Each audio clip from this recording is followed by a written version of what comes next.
Sponsored by Forten.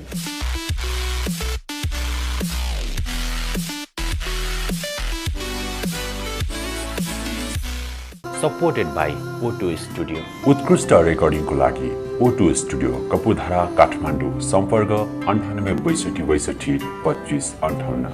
Supported by ShareHub. Educational partner Embedding Education Network. हामीले एउटा birthday मैले भने तपाईको दिमागले अघि नै एउटा बर्थडे सम्झिन्छ। लास्ट बर्थडेमा तपाईले कहाँ जानु भएको थियो, के गर्नु भएको थियो, कुन ठाउँमा मनाउनु भएको थियो। बर्थडे मैले मात्रै भन्दाखेरि तपाईलाई बर्थडे मात्रै भन्दाखेरि सर्र बर्थडेको इभेन्टहरु भर याद आउँछ। हाम्रो दिमाग के हो त भन्दाखेरि मेमोरीलाई कनेक्ट गराउँछ। तपाईले एउटा बाटामा जाँदाखेरि 20 वर्ष अगाडिको स्कुलको साथी भेट्नुभयो भने तपाईको दिमागले सर्रै सम्झिन्छ। पहिला 20 वर्ष अगाडि यो मान्छेसँग कहाँ के गरेको थियो, कसो गरेको थियो भनेर मेमोरीहरु सर्लकै अगाडि फ्रन्टमा आउँछ। हाम्रो दिमाग त्यसरी नै बनेको हुन्छ कि पहिलाको इभेन्ट र लाई अहिलेको ठाउँमा कनेक्ट गराइदिन्छ। तपाईलाई मैले एक्सिडेन्ट भने अघि तपाईले कहाँको एक्सिडेन्ट सम्झिसक्नु भएको हुन्छ। दिमाग हाम्रो त्यसरी बनेको हुन्छ। ट्रेडिङमा त्यो कनेक्सनलाई हामीले ट्रेडिङ गर्नलाई चाहिँ टुक्राउनु पर्छ, त्यसको एगेन्स्टमा जानु पर्छ।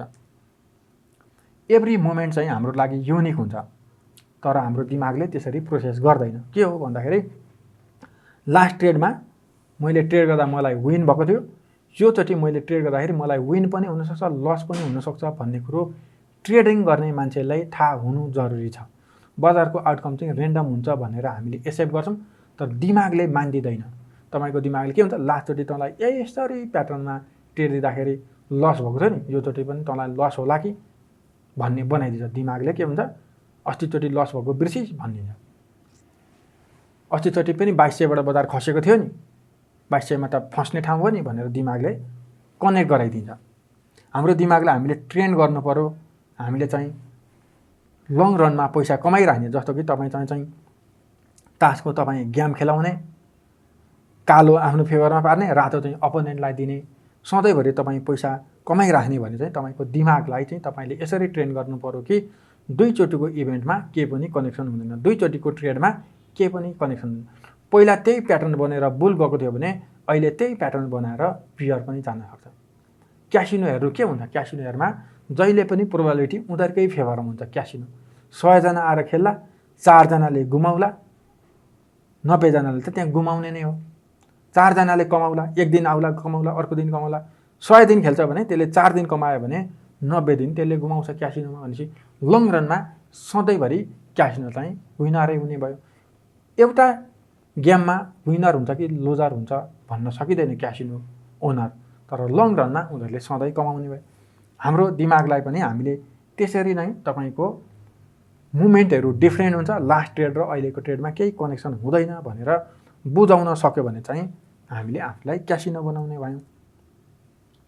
हामी नयाँ रिजनको लागि अब ट्रेड गर्ने भयौं। पहिला हामी ट्रेड गर्दाखेरि पैसा कमाउनलाई ट्रेड गर्थ्यौं भने अब हामीले ट्रेड गर्दाखेरि हाम्रो लागि नयाँ रिजन छ। हामी के हो त भन्दाखेरि हामी सिकिरहेछौं, नयाँ स्किलहरु डेभलप गरेर हामीले सोच्ने तरिकाहरु परिवर्तन गरिरहेका छौं, कन्फिडेन्सहरु हामीले बनाउँछौं। सिरिज अफ ट्रेडमा कारोबार गर्दा पनि पैसा कमाउन सकिन्छ है। बजारको आउटकम थाहा नपाइकन ट्रेड गर्दा पनि पैसा कमाउन सकिन्छ है। भोलि बजार बुल जान्छ कि बियर जान्छ थाहा नपाइकन पनि पैसा बनाउन सकिन्छ है भन्ने कुरालाई विश्वास गर्नलाई चाहिँ तपाईले अब नयाँ ट्रेड लिनु पर्यो। नयाँ ट्रेड लिँदाखेरि पैसा बनाउँछु मात्रै होइन कि म सिकिरहेको छु, स्किल ग्रो गरिरहेको छु, मैले सिरिज अफ ट्रेड एप्रोचमा कन्फिडेन्स गेन गरिरहेको छु भन्ने कुरामा पनि विश्वास गर्न सिक्नु पर्यो। आउटकममा तपाईले ध्यान दिनु भएन। अब विनर भए कि म लुजर भए, मलाई प्रफिट भयो कि लस भयो भन्ने कुरामा तपाईले ध्यान दिनु भएन। कति पैसा मैले बनाएँ यो ट्रेडमा भन्ने कुरामा भन्दा पनि तपाईको के हो त, मैले कति स्किल ग्रो गरेँ, मेरो सोच्ने तरिका कस्तो हुँदैछ त भन्ने कुरामा चाहिँ तपाईले ध्यान दिनु पर्यो। तपाईको काम के हो त भन्दाखेरि स्किल ग्यादर गर्ने। तपाई चाहिँ पहिला तपाईले पैसा कमाउनुहुन्छ कि पहिला तपाईको डाक्टर भएर अपरेसनहरु गर्न सिक्नुहुन्छ। पहिला तपाई के हुन्छ, डाक्टर भएर मेडिसिनहरु चिन्ने, अपरेसनहरु गर्न सिक्ने, पहिला स्किल तपाईले ग्रो गर्नुहुन्छ, पछि तपाईले पैसा कमाउनुहुन्छ। पहिले तपाईको पैसा कमाएर चाहिँ स्किलै बिना तपाईको पैसा कमिन्छ त होइन नि। पहिला चाहिँ तपाईले ट्रेडिङ गर्ने स्किलहरु चाहिँ एक्वायर गर्नु पर्यो। आउटकमलाई चाहिँ तपाईँले छोडिदिनु पर्यो। आउटकम रेन्डम हुन्छ, आउटकमलाई तपाईँले कन्ट्रोल गर्न सक्नुहुन्न। आउटकमले आफ्नो केयर आफै गर्छ, तपाईँले चाहिँ खालि स्किलमा ध्यान दिनु पर्यो भन्छ। मेथडलाई टेस्ट गर्नु पर्यो। यो सिरिज अफ ट्रेड त मैले भने, प्रोफेसनलले त यसरी ट्रेड गर्छन् भनेर मैले भने, हो कि होइन भनेर चाहिँ तपाईँले अब टेस्ट गर्नु पर्यो। मैले हावा कुरा त बोलिनँ, हो कि होइन त भनेर तपाईँले आफ्नो मेथडलाई, आफ्नो सिस्टमलाई चाहिँ 20वटा 25वटा 10वटा स्याम्पलमा टेस्ट गर्नु पर्यो। अनि कति पर्सेन्टेज अफ एकुरेसी चाहिँ तपाईँको एनालाइसिसले दिन्छ भनेर चाहिँ तपाईँले हेर्नु पर्यो। कन्स्टेन्ट रिजल्ट तपाईँलाई विनिङ रिजल्ट दिन्छ भनेर थाहा नहुन्जेलसम्म तपाईँले आफ्नो सिस्टमलाई चाहिँ टेस्ट गरिराख्नु भयो। अनि यो एक्सर्साइज गर्ने तपाईँले सिस्टम पाउनुभयो, तपाईँलाई त्यसले बाई सिग्नल सेल सिग्नल दिन्छ, तपाईँले सिस्टम पाउनुभयो। अब तपाईँले सिरिजमा त्यसलाई टेस्ट गर्नलाई यो एक्सर्साइज गर्नु पर्यो। अब तपाईँको सिस्टम छैन, बाई सिग्नल सेल सिग्नल 50% एकुरेसीका साथ 60% एकुरेसीका साथ बाई सेल सिग्नल दिने सिस्टम छैन भने पहिला तपाईँले त्यो सिस्टम खोज्नु पर्यो। पहिला त्यो सिस्टम चाहिँ प्र्याक्टिस गर्नु पर्यो, बनाउनु पर्यो, फाइन्ड गर्नु पर्यो। इलेक्ट्रोवेभले गर्छ कि, क्यान्डलले गर्छ कि, इन्डिकेटरले गर्छ कि, इन्साइडरले गर्छ कि, पोलिटिकलले गर्छ कि, के कुराले गर्छ, सिस्टम चाहिँ पत्ता लगाउनु पर्यो। तपाईँले इन्भेस्ट गर्नलाई विल गर्नु पर्यो, लगानी गर्ने इच्छा राख्नु पर्यो। केमा लगानी गर्ने भन्दाखेरि चाहिँ स्याम्पलमा ट्रेड गर्न सिक्न चाहिँ तपाईँले willing to invest trade in स्याम्पलमा ट्रेड गर्नलाई सिक्नु पर्यो। नडराइकन ट्रेड गर्नलाई, डराएर के काम, बजारको आउटकम रेन्डमै रहेछ, मैले प्रफिट लिन्छु कि लस लिन्छु यो ट्रेडमा भन्ने कुरो मेरो हातमै रहन्छ। अरू पार्टिसिपेन्टको हातमा, बजारमा 50 लाख अरू पार्टिसिपेन्ट छन्, को मान्छेको इन्टेन्सन के हो, को मान्छे बजारमा किन आयो हामीलाई कहिले पनि थाहा हुँदैन। भनेपछि नडराइकन हामीले ट्रेड गर्न सिक्नलाई चाहिँ हामीले लगानी गर्नु पर्यो। कहिलेसम्म चाहिँ तपाईँले चाहिँ यो प्र्याक्टिस गरिराख्ने भन्दा चाहिँ जबसम्म चाहिँ तपाईँले स्याम्पलमा ट्रेड गर्दा हुन्छ भन्ने कुरोमा तपाईँले विश्वास राख्न सक्नुहुन्न, तबसम्म तपाईँले यो स्याम्पल टेस्ट गरिराख्ने, आफ्नो सिस्टमलाई टेस्ट गरिराख्ने। जबसम्म random outcome approach, series of ट्रेडको एप्रोचमा तपाईँले विश्वास गर्नु सक्नुहुन्न, तबसम्म तपाईँले यसलाई टेस्ट गरिराख्नु पर्यो।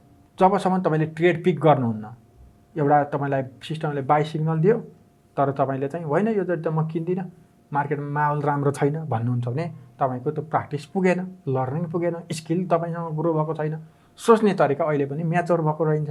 25वटा तपाईँले ट्रेडको स्याम्पल राख्दै हुन्छ भने 25वटा तपाईँले चाहिँ स्याम्पल कलेक्ट गरुन्जेलसम्म 25वटा स्याम्पल राख्दाखेरि पनि तपाईँलाई विश्वास आउँदैन भने अर्को 25वटा स्याम्पल फेरि लिनु पर्यो। 25वटा स्याम्पल लिँदाखेरि तपाईँसँग ठुलो पोर्टफोलियो छ भने आफ्नो पोर्टफोलियोको 5% 10%बाट मात्रै सिक्दाखेरि हुन्छ। जबसम्म तपाईँलाई विश्वास हुँदैन 25वटा ट्रेडको स्याम्पल तपाईँले लिन सक्नु, तबसम्म तपाईँले यो प्र्याक्टिस गरिराख्नु पर्यो। जबसम्म चाहिँ तपाईँले रिस्क रिवार्डहरू राख्न छोड्नुहुन्न, किन्दाखेरि रिस्क यति छ है, मेरो पोर्टफोलियो यतिसम्म ड्यामेज हुँदाखेरि मैले बिहोर्न सक्छु है भन्ने कुरो जबसम्म तपाईँले रिस्क राख्न सक्नुहुन्न, तबसम्म तपाईँले यो प्र्याक्टिस गरिराख्नु पर्यो।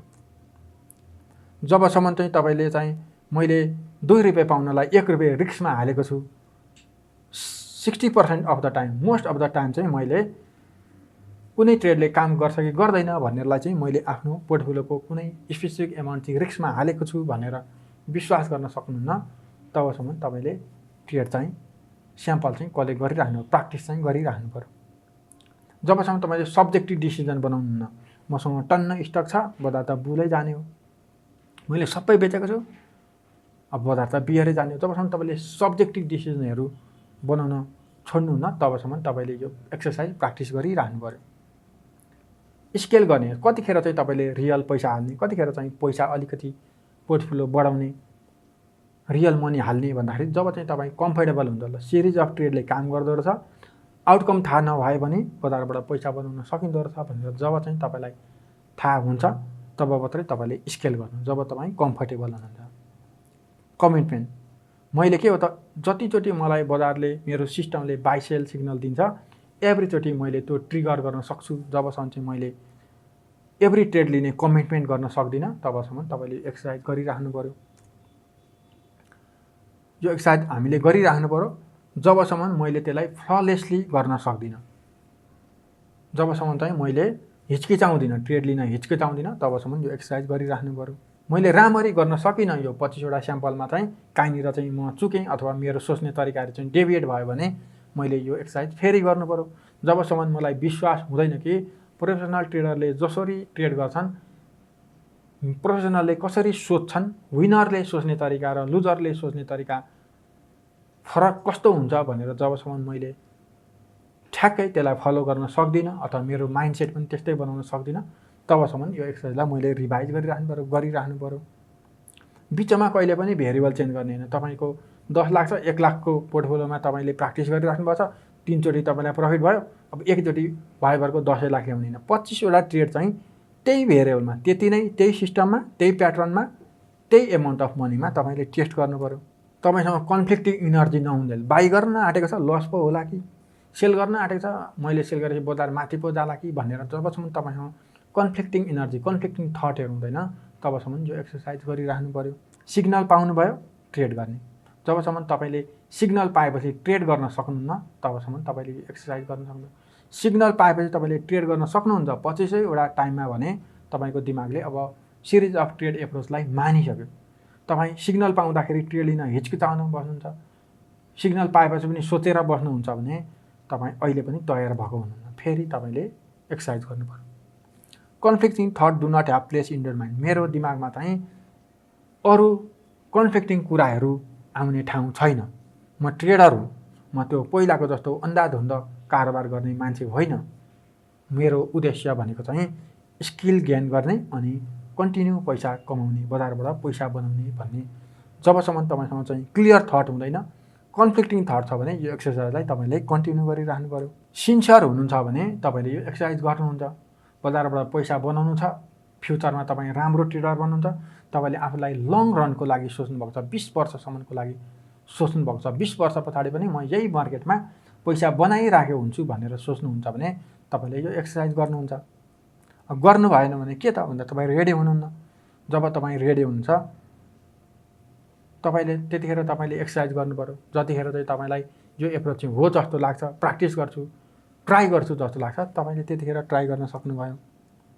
जबसम्म तपाईँ परिवर्तन हुनुहुन्न, ब्राङबुङ कुनै मान्छेले एउटाले त अब बजार चाहिँ इन्टरडे रिट्रेसमेन्टबाट पनि करेक्सन ठुलो नआइकन पनि बजार यहीँबाट पनि माथि जान सक्छ भनेर भन्दाखेरि जबसम्म तपाईँ चाहिँ अरूको हुलहुलियामा लागेर चाहिँ कारोबार गर्नुहुन्छ तबसम्म तपाईँले एक्सर्साइज गरिराख्नु पर्छ। जब चाहिँ तपाईँले रेन्डमली तपाईँले चाहिँ बजार चाहिँ यसरी चल्ने हो, यसरी चाहिँ ट्रेड गर्नुपर्छ भनेर तपाईँले परिवर्तन आफूलाई गर्न सक्नुहुन्न भने तबसम्म तपाईँले एक्सर्साइज गरिराख्ने हो।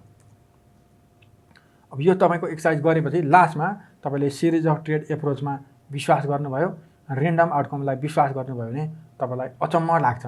पहिला त म यसरी ट्रेड गर्थेँ नि, अहिले त यसरी गर्ने, यसरी गर्नुपर्दो रहेछ नि, यसरी ट्रेड गर्दाखेरि चाहिँ कमिदो रहेछ नि भनेर तपाईँलाई थाहा हुन्छ अनि तपाईँलाई अचम्म लाग्छ। कहिलेसम्म यो एक्सर्साइज गर्ने भन्दाखेरि चाहिँ जबसम्म चाहिँ तपाईँले प्रोबेबिलिटीमा सोच्न छाड्नुहुन्न। तपाईँको बाई सिग्नल दिने बित्तिकै यसमा मलाई प्रफिट हुन्छ भन्ने सोच्ने होइन। जबसम्म चाहिँ तपाईँले प्रोबेबिलिटीमा, सम्भावनामा सोच्न सक्नुहुन्छ। नडराइकन, नलोभिकन तपाईँले ट्रेड गर्न सक्नुहुन्न। तपाईँले चाहिँ एकदम केही पनि कन्फ्लिक्टिङ कुरा नसोचिकन सिग्नल पायो ट्रेड गर्यो, सिग्नल पायो ट्रेड, यसरी फ्लुएन्टली तपाईँले गर्न सक्नुहुन्छ। जब चाहिँ तपाईँले यो एक्सर्साइज गरेपछि त्यो पोइन्टमा तपाईँले प्रोबेबिलिटीमा सोच्न थाल्नुहुन्छ, नडराइकन ट्रेड गर्न सक्नुहुन्छ अनि तपाईँले चाहिँ कन्फ्लिक्टिङ इनर्जी बिनै तपाईँको दिमाग चाहिँ एकदम कुल हुन्छ। ट्रेड लिएको छ, बाई गरेको छ, सुत्न सक्दैन, स्लिपिङ ट्याब्लेट खानुपर्ने स्थिति आइसक्यो, त्यो चाहिँ मजा भएन। हामीले केमा ध्यान दिनु पर्यो भन्दाखेरि चाहिँ आफ्नो इफोर्ट इनर्जी चाहिँ ट्रेडिङ स्किल डेभलप गर्नमा चाहिँ तपाईँको ध्यान दिनु पर्यो। Consistent profit will automatically flow as a by product of mastery of this. तपाईँले स्किल बनाउनु भयो, तपाईँको ट्रेडिङ गर्ने स्किललाई तपाईँले मास्टर गर्नुभयो भने साइड हो तपाईँको आउट प्रोडक्ट जसरी प्रफिटहरू आउँछ। ध्यान के दिनु पर्यो? ट्रेडिङ स्किल डेभलप गर्न दिनु पर्यो। आउटकम चाहिँ यसको के हो त भन्दाखेरि तपाईँले चाहिँ आउटफ्लो, पैसा चाहिँ आफै बन्छ। तपाईँले अपरेसनहरू गर्न चाहिँ सिक्नु पर्यो अनि तपाईँ डक्टर बन्नुहुन्छ। पैसा कति कमाउँला भनेर सोचेर स्किलै ग्रो नगरिकन हुँदैन। ट्रेडिङ पनि प्रोफेसन भनेको तपाईँको ट्रेडिङ भनेको प्रोफेसन हो। यो पनि तपाईँले पहिला स्किल गेन गर्नुपर्छ। मोस्ट प्रोफेसनल ट्रेडरले चाहिँ प्रोसेस अफ ट्रेडिङलाई मन पराउँछन्। मैले कसरी ट्रेड गर्छु, जुन हाम्रो सिरिज अफ ट्रेडमा हामीले ट्रेड गर्छ त्यो प्रोसेसलाई मन पराउँछन्। टिपिकल ट्रेडरहरूले कसलाई मन पराउँछन् भन्दाखेरि प्रोसेसलाई उनीहरूले मतलब गर्दैनन्, आउटकममा उनीहरूले ध्यान दिन्छन्। आउटकमलाई उनीहरूले ध्यान सिंगल ट्रेडको आउटकमलाई उनीहरूले ध्यान दिन्छन्। प्रोफेसनलले चाहिँ प्रोसेसलाई ध्यान दिन्छन्। ट्रेडिङको नेचर के हुँदो रहेछ, मैले कुनै पनि ठाउँमा बाई सिग्नल पाएँ, बाई गरेँ भने त्यो ठाउँमा जे पनि हुन्छ, मलाई प्रफिट पनि हुनसक्छ, लस पनि हुनसक्छ। पहिला मलाई यही प्याटर्नमा विन भएको थियो भन्ने बित्तिकै अहिले पनि मलाई यही प्याटर्नमा विन हुन्छ भन्ने छैन। Every trade is unique. Edge is indication of higher probability of one thing happening over another. तपाईँ एज भनेको के हो त, तपाईँको पक्षमा बजार छ, तपाईँलाई दुईवटा कालो तास छ भनेर तपाईँलाई थाहा हुनु भनेको के हो त भन्दाखेरि सम्भावना चाहिँ तपाईँको फेभरमा छ। तपाईँले गेसै गरिरहनु, बजार चाहिँ बुलिस जाला कि प्रफिट देला कि भनेर गेसै गरेको, तर त्यो एजुकेटेड गेस हो। Random distribution of win and loss on any given set of variable that define edge भन्छु। तपाईँले 10 चोटि ट्रेड लिँदाखेरि कुनमा विन हुन्छ, कुनमा लस हुन्छ भनेपछि विन र लस चाहिँ तपाईँको रेन्डमली डिस्ट्रिब्युट भएको हुन्छ। काहीँ 10 चोटि काहीँ विन होला, काहीँ लस होला, काहीँ विन होला, काहीँ लस होला, त्यो चाहिँ तपाईँको रेन्डमली डिस्ट्रिब्युट भएको हुन्छ। We do not need to know what market is going to do next. मार्केटमा अब के हुन्छ, यो ट्रेडमा मलाई प्रफिट हुन्छ कि लस हुन्छ भनेर हामीलाई थाहा हुनु जरुरी छैन। कन्सिस्टेन्ट इन्कम बनाउनलाई हामीलाई मार्केटको आउटकम, भोलि बजार बुलै क्यान्डल बन्छ कि बियर बन्छ कि भनेर थाहा हुनलाई जरुरी छैन। म विनर हो, मैले कन्स्टेन्टली मार्केटबाट पैसा बनाउँछु, किनभने मैले आफ्नो एजहरू आइडेन्टिफाई गर्न सक्छु, बायस बनाउन सक्छु, प्याटर्नहरू चिन्न सक्छु। मैले ट्रेड लिँदाखेरि मैले रिस्कहरू डिफाइन गर्न सक्छु। यहाँ चाहिँ मेरो रिस्क, यहाँ चाहिँ मेरो रिवार्ड। यति पैसा चाहिँ मैले यो ट्रेडमा हाल्ने, मलाई रिस्क यति छ, यति पैसा हाल्ने। रिस्क बढी छ, थोरै पैसा हाल्ने। रिस्क थोरै छ, धेरै पैसा हाल्ने। मैले आफ्नो सिस्टमले बाई सेल सिग्नल दिँदाखेरि कुनै पनि हेजिटेसन नभइकन, नहिचकिचाइकन ट्रेड लिन सक्छु। मैले कन्टिन्युस मेरो ह्याबिटहरू मोनिटर गर्छु। मैले ट्रेडिङ इरोड त गरिरहेको छैन, मैले स्टप लसहरू ट्रिगर भइकन पनि स्टप लस ट्रिगर नगरेको त छैन। प्रफिटको टार्गेट मेरो हिट भयो, मैले प्रफिट त बुक गरेको छुटाएको छैन भन्ने कुरोमा मैले चाहिँ मोनिटर गर्नु पर्यो। मार्केटले जतिखेर मलाई बाई कल दिन्छ, जतिखेर मार्केटले मलाई पैसा दिन्छ, त्यतिखेर मैले पैसा लिनु पर्यो। मैले मार्केटबाट आफूलाई पे गर्नु पर्यो। I never violet this principal of success. यो जुन हाम्रो ट्रेडिङ गर्दाखेरि सक्सेस हुने जुन प्रिन्सिपलहरू छ, यसलाई मैले कहिले पनि भाइलेट गर्दिनँ। त्यही भएर म कन्सिस्टेन्ट विनर हो, म मार्केटको विनर हो।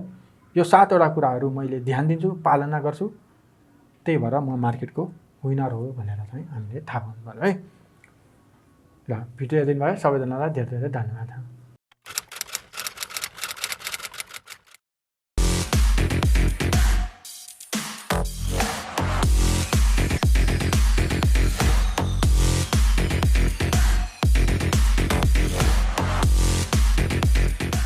Sponsored by 410.